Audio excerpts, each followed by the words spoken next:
It is my pleasure now to introduce our first keynote speaker. I'll say young man, if you've heard his name, many of you probably know him. His name is Mr. Jonas Strecker. He is a German teacher at one of our excellent German programs here just north of Atlanta in Forsyth County. And I've put his information on our website as well. I won't belabor it except to say that he is a fantastic leader for our German teacher corps here in Georgia and has excelled in teaching, but also just a wonderful human being. And we are so glad that he's here with us today. So I'm going to now turn it over to Mr. Strecker. I'm going to make him the presenter. And we are in for a treat this morning. So thank you, Jonas, for joining us today. We are so thankful for you and the leadership you provide, not only for Georgia, but everywhere. Okay? All right. Well, thank you very much for that kind introduction, Patrick, and for putting this conference together. And thank you all for spending your precious Saturday morning with us. I know that time is especially valuable right now, which is why I'm very honored to be one of the keynote speakers today. But when I asked Patrick what he had in mind for my little speech here, all he said was, just say something inspirational. Well, that's easier said than done right now. We're in the midst of a pandemic. The school year's off to a disastrous start. We literally risk our lives just by going to work every day. We work 18 hours a day, and at the end of each day, we still feel utterly unprepared for the next day. We teach on Zoom, Meet, Teams, face-to-face, and sometimes all of the above combined. But we're still the same Masoperfaholics that we've always been. Masoperfaholics are perfectionists and workaholics who at the end of the day still think they suck because they didn't get anything done. So, Patrick, how's that for being inspirational? We interrupt this program to bring you a special report. Hallo, ich heiße Matthew Powell. Für mich ist Deutsch sehr, sehr wichtig. Ich habe jetzt 1000-mal mehr Gelegenheiten in meinem Leben. Ich kann jetzt in Europa arbeiten, in Deutschland wohnen. Ich habe schon viele tolle Leute kennengelernt. Ich habe eine neue Familie in Berlin gefunden und ich habe auch ein neues Leben dort gefunden. Es war auch sehr, sehr wichtig für meine Entwicklung als eine Person. Also früher, bevor ich nach Deutschland gekommen bin, war ich eine ganz andere Person und ich habe mich sehr viel als ein Mensch verbreitet in diese Welt. Und ich habe sehr viel von verschiedenen Kulturen gelernt. Ich bin jetzt sehr multikulturell mit wie ich denke und wie ich andere Kulturen sehe. Und das ist für mich jetzt zentral in meines Leben. Ich will jetzt so viele andere Kulturen lernen und mit anderen Leuten aus anderen Ländern arbeiten, ist mir ganz wichtig. Mein Name ist Sam Baker und ich habe 2016 die Southside High School abgeschlossen. Ich habe mich entschieden, meine Ausbildung an der Kansas State fortzusetzen und schloss 2019 mit einem BA in Modern Language and Culture mit Schwerpunkt Business German ab. In meinem ersten Jahr an der KSU hatte ich die Absicht, Marketing als Hauptfach und im Nebenfach Deutsch zu studieren. Nachdem ich mein zweites Studienjahr an unserer Partneruniversität in Paderborn als SAK verbrachte, Wirtschaftskurse auf Deutsch besucht und schließlich mein C1-Zertifikat erwarb, hatte ich mich entschieden, mein Hauptfach auf Modern Language and Culture umzustellen. Diese Gelegenheit hat mir einige meiner engsten Freunde und meine erste Chance auf Unabhängigkeit gegeben. Ich habe Menschen aus der ganzen Welt kennengelernt und wir sind bis heute in Kontakt geblieben. Im folgenden Sommer wurde ich von der Joachim-Herz-Stiftung gefordert, um ein 3-monatiges Social Media Marketing Praktikum bei einem Startup in Berlin zu absolvieren. Ich habe viele lokale Unternehmer getroffen und durfte Entwürfe für She's Mercedes, eine Mercedes-Initiative für weibliche Entrepreneurs, anfertigen. Ohne meine Kenntnisse der deutschen Sprache oder mein Verständnis der deutschen Kultur wäre diese Gelegenheit nie möglich gewesen. 2 Tage vor meinem Abschluss nahm ich eine Stelle als Deutschlehrerin für die Oberstufe an der Walker School in Marietta an. Sie baten mich, für das laufende Schuljahr zu bleiben und ich plane, bis Mai zu unterrichten. Im Moment überlege ich, meinen MBA in Deutschland zu machen. Ich hätte nie gedacht, dass meine Entscheidung, im ersten Jahr der Highschool Deutsch zu lernen, mir so viele erstaunliche Möglichkeiten eröffnet hätte. Ich bin so dankbar für jede Erfahrung, die ich gemacht habe, für jeden Menschen, den ich kennengelernt habe und für jede Veranstaltung, an der ich als Deutschlernender teilgenommen habe. Obwohl Jonas mir gesagt hat, dass ich nicht über meine wunderbaren Lehrer und Lehrerinnen sprechen soll, möchte ich ein Shoutout an Michaela Klausnix, Jonas Strecker und Dr. Sabina Smith geben. Ja, ich bin derzeit Lehrerin, aber ich lerne jeden Tag dazu. Das ist es, was Sprache ausmacht. Freundschaft, stetige Entwicklungen und die Förderung des interkulturellen Verständnisses. Dankeschön.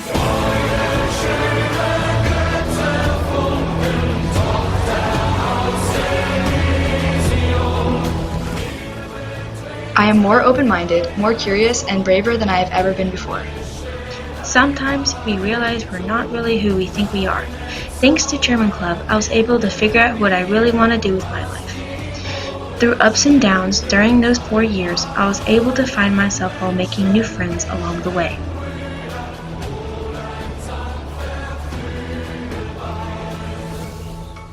German has been one of the key definitions of my high school career. I made lasting friendships and found my family in this club. I know that if I had taken any other language, high school would have been the worst part of my life. Now I only see it as worse because I have to leave behind what I've come to love so much over the years. Guten Tag, ich bin Erin und ich habe Deutsch in der Highschool gelernt. Ich wohne jetzt in Kassel und studiere in Göttingen. In der Uni habe ich ein Austauschjahr gemacht in Paderborn. Dort habe ich viele Freundinnen gemacht und dann dachte ich, oh ja, ich würde gerne in Deutschland wohnen und jetzt bin ich hier und ich habe meinen Mann getroffen und wir sind seit 2 Monaten verheiratet. So, tschüss!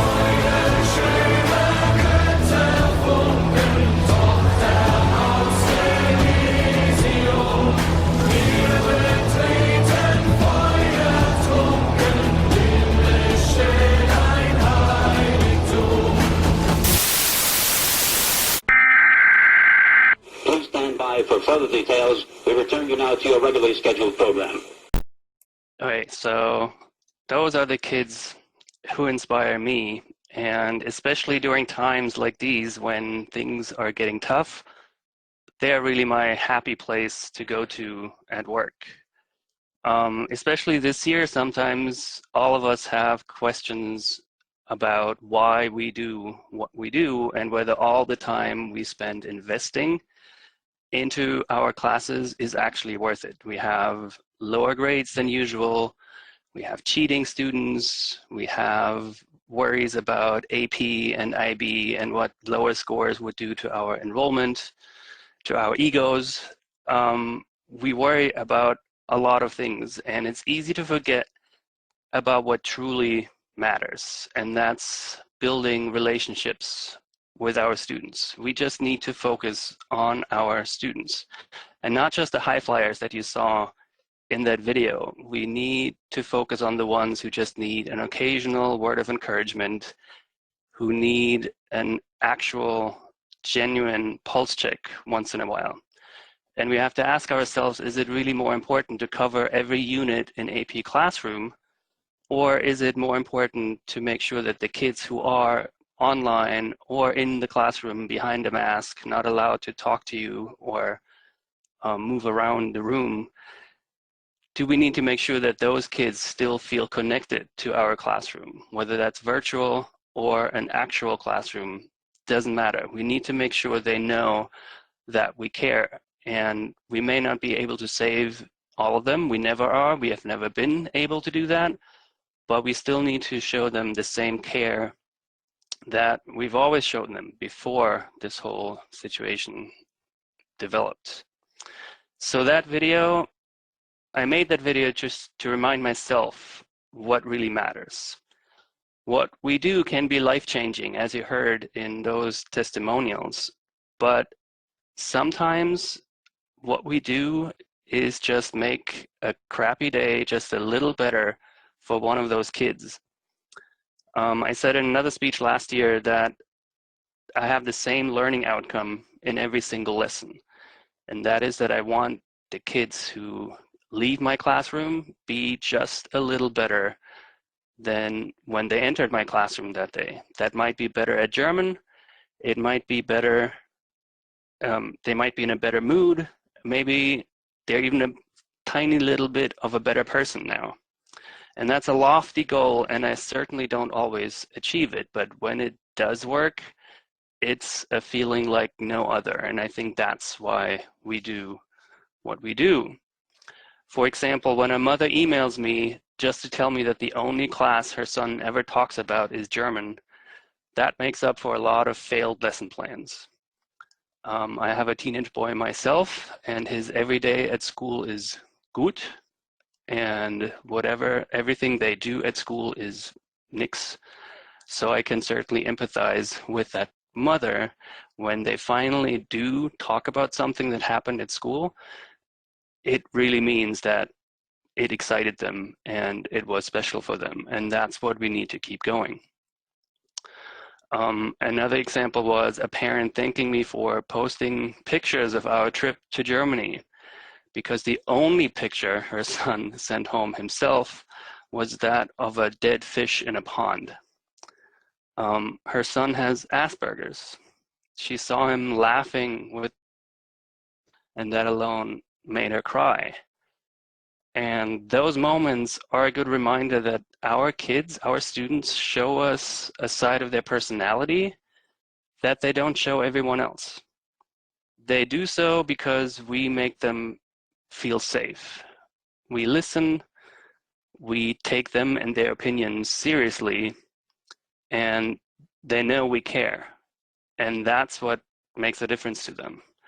And we cannot walk away from that responsibility just because we're too stressed out about our next Zoom session and our lesson plan for that. Speaking of which, just the other day, I was typing furiously to get ready for my next class when a student from a previous class period came back. And my first reaction was, oh man, I really don't have time for you, go away. But of course, that's not what I said. I said, okay, what's up? Do you have a minute? And I was thinking, seriously? I mean, what does it look like? I do not have a minute. But I said, sure. And he said, well, you asked us earlier if everything at home was going well. And I said, yes. But that's not really true. And suddenly my next lesson plan became the least important thing in the world. I don't want to recount what this student shared because it was really personal, but it definitely made me feel guilty because I had come so close to sending him away just because I still had to finish a worksheet. And whether kids are online or face-to-face, those moments are the ones that we still need to create for them. 6 years ago, I had a student in German 3 who wasn't particularly engaged in class, didn't exactly overexert herself doing homework, gave me attitude once in a while, and so on. We all know those students. Never in a million years would I have expected that kid to ace the AP exam a year later, to minor in German in college, to be named Georgia's German College Student of the Year, to study abroad in Germany, and in no way would I have expected her to become a German teacher. You saw her earlier in that video, and I believe Sam Baker is here. Even though we can't see you right now, you should take a virtual bow, Sam, because people like you are the reason we teach, the reason we do what we love doing. And I know very soon you'll meet your own Samantha Baker in one of your classes. And I really hope she'll give you attitude too, so you know what it feels like. Another example is that we organize an Abschlussfeier every year to bid farewell to our seniors, and normally we meet at a park. And one segment of that program is called What German Means to Me. Seniors who feel like it can come up and just talk about what the last 4 years it being part of the German program meant to them. And this year, obviously, we had to do it online. So I was worried that nobody would step up and, be on the Zoom spot because, it's different if you do it online. But as it so often is the case, I was wrong. So let me show you one more video as an excerpt of what some of the kids said. If you know me, you probably won't think that I'm devoted as maybe Maggie or Lauren or a lot of other people to German, but in reality, I think German is probably one of the greatest things that happened to me at South Forsyth. I mean, I have made so many friends through German. Like, I wouldn't have half the friends I have now if I didn't take German. It has just been amazing. Like, I don't know, but as I just went through German, it's just been a really good thing for me. And now I never would have imagined this. I'm planning on like studying German in college, for Pete's sake. But it means a lot to me. It means friends, it means family, it means great experiences. Like, I never thought I'd join German Club, but here I am, a former vice president of it. Just getting involved in all the activities and like the service hours and all that. But it means a whole lot more to me than it might seem. But then as I went through all 4 years, the first 2 years having Ms. de Gaulle, and then the second 2 years having Jonas Strecker, it really showed me how you can have like a second family in your life. Because German, everyone is so welcoming and everyone is so nice in this whole community that it's like, it's refreshing, really, because you have other clubs where it's like you have cliques and stuff like that, but in here, everyone is welcoming and they bring you in as their own, and it's really nice to just, get to bond over all this. So German is, although it's a really cool skill to have, and it's going to be really helpful if you go on in life and, you get a job, and it's a really good skill to have on your resume. It's also nice, it was nice to, being able to enjoy a club where you could feel welcomed and not feel like you were like apart from certain people. Like, everyone was together. So yeah. Sorry. I'm not in German anymore. I ended after my junior year. But German became a second family to me, like Emily said.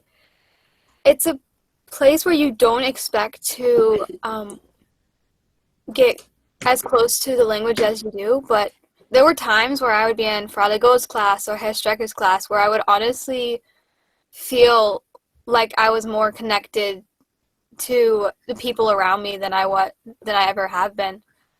I've made so many great friends, and I'm very, very happy that I was able to have the chance to even be a part of that club. And I'm very upset that it has to end so soon and in such an odd way, but thank you all. So I only took German because I can't paint or sing or play an instrument. So I figured I might as well take another language with Spanish.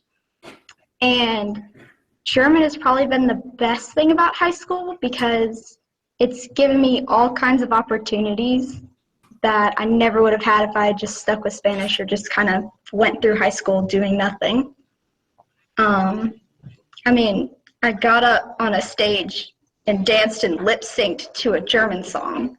I never, like, that is completely out of character for me. I don't think I'd ever have done that if it wasn't for German. And so, I don't know, it's really close to me, and I feel like my language teachers are the ones that know me the best. So, you know, I like being able to get friends out of the club, and I really admire all the teachers, and I feel like it means a lot to me how close everyone is, so yeah. I'm so good at this. My parents are in the other room watching this, so I left because I didn't want to be in front of them. But basically, what German means to me is kind of like going off of what everyone else has said, is how communal it is and how much fun class is and the conversations we have. And whenever I'm feeling down, I always think back to our German 3 class support. Jacob was there from last year. Herr Strecker's German 3 class was his biggest headache and his most enjoyable class because we were just so crazy. It was so much fun, and I just feel sad that like we can't go into class anymore with it, like, and just have the freedom of like, if we want to just goof off and like still stay on topic and still talk in German and still learn, even though we're just having a ball. And you know, I guess that's sad, and not being able to see Herr Strecker shed a tear or two at Fowler Park. It's definite downgrade. I don't know what you're talking about. So you probably noticed that nobody talked about how well Steffi and I taught them the dative case or the secret to adjective endings. And many of them were not those superstar straight A students either. Or Kelsey, who was so shy in her freshman year that she almost fainted when she was called upon in class. And at the end, as she said, she danced on stage in front of hundreds of people. And those are the moments that those kids will remember, not the moments when they got an A on a test. So we have only a limited amount of energy, and we need to refocus that energy. We need to create opportunities for those kids who sit at home or who sit in the same seat in the classroom all year long. We need to find opportunities to get them involved so that they can graduate with that same sense of purpose that you just heard from those kids. Because so what if we don't get through this year's curriculum? Many of us are singletons. We have the advantage of being the only or maybe one of 2 German teachers at the school, so we can always make it up next year or the year after, or leave it to the college professors to cover a few things that we didn't cover. What we cannot do is postpone connecting with students. Seniors will still leave after 4 years. We only get one shot at making a first impression with freshmen. So that's what matters. They matter. And we can't save the world every day, but we can lay the foundation by being a positive presence in their lives. I don't agree 100% with the cliche that students don't care about what you know until they know you care, as long as you know enough. I mean, obviously, if you don't know what you're doing, the kids will notice. But as long as you know enough, they care more about how much you care than about how much you know, and even about how much they learn. We need to be the best people we can be under these circumstances for those kids. We need to ask them real questions and care about their answers. They may not turn out to be the best German students we've ever had, but they might very well end up being among the best kids we've ever had. And when it's all said and done, we can still be those perfaholics, but maybe we can allow ourselves to beat ourselves up just a little less than usual at the end of the day. maybe even be a little less perfect for a while, because we're actually pretty good at what we do. And I think during times like these, pretty good has to be good enough. We can always go back to feeling like we suck next year. So there, I inspired everyone to be pretty good teachers. That's what you get for not paying me, Patrick. Back to you. That is so wonderful and so